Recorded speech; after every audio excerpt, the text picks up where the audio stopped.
Good morning বন্ধুরা, চলে এসেছি ছাদ বাগানে নতুন একটি ভিডিও নিয়ে। এই দেখুন, এখানে কৃষ্ণকচু লাগিয়েছিলাম। কৃষ্ণকচু গাছগুলো আস্তে আস্তে বাড়ছে। আর একটা উচ্ছে গাছ লাগিয়েছি। উচ্ছে গাছটা দেখুন পুরো জাম্বো ভাবে এত সুন্দর ডালপালা ছেড়েছে যে এই দিকে পর্যন্ত চলে গেছে। পাতাগুলো দেখুন কত বড় বড়। আমি মাঝখানে একদিন এসেই পাতা তুলে নিয়ে গেছি, পাতার বড়া খেয়েছি। উচ্ছে পাতার বড়া কারা কারা খেতে ভালোবাসেন, কারা কারা খান, আর কারা কারা জানেন না যে উচ্ছে পাতা দিয়ে বড়া হয়। উচ্ছে পাতা দিয়ে কিন্তু বড়া হয়। এই দেখুন ফল এসে গেছে, যে উচ্ছে ধরে গেছে, আরও এসছে অনেক জায়গায়। এই যে উচ্ছে দাঁড়াতে পারছি, এই যে আরও আছে অনেক জায়গায়। এই দেখুন, এটা দেখুন কত বড় হয়েছে। এই যে বুঝলেন, এই একটা, এই একটা ভেতর দিকে যে কত হয়েছে দেখুন, আরও হচ্ছে, যে একদম ছোট্ট হয়ে হচ্ছে। গাছটা পুরো জাম্বো গাছ, তো সুন্দরভাবে হয়েছে।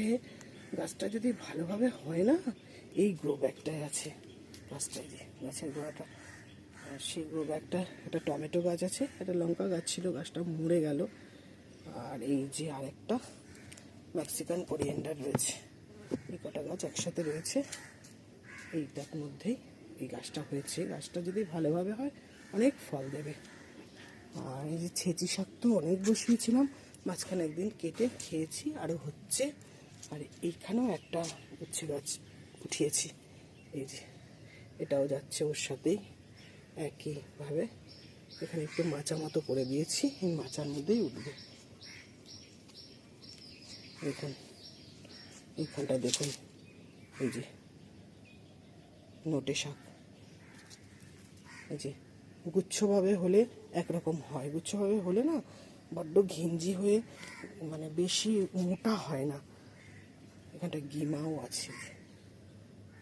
এই যে ছেঁচি শাক আবার বাড়ছে, তুলে খেয়ে নিয়েছি, আবার বাড়ছে। আর এই যে গুচ্ছভাবে হলে আমি কীরকম হয় আমি দেখাচ্ছি। একসাথে অনেকগুলো নটের শাক যদি লাগাই না, সেগুলো এই যে এই রকম টাইপের হয়ে যায়, ভালোভাবে হয় না, মানে মোটা হয় না। একটা করে লাগালে না তার মানে পুষ্টিটা ভালো পায়, তো ওই জন্য ওটা খুব সুন্দরভাবে হয়। এই যে যেমন এইখানে যেগুলো একটা আছে দেখুন, এখানে একটা খারকলও হয়েছে। আর এই যে গুচ্ছভাবে হয়ে না, পাতাগুলো কেরকম কুচকে অন্যরকম হয়ে যায়। এটা থানকুনি পাতা দিয়েছি। আর এই একটা একদিন তুলে নেওয়া হয়ে গেছে, তাও যে গেমা শাক হয়ে গেছে। এই যে যেখানে কম কম দেখুন, সেইগুলো ভালোভাবে হচ্ছে।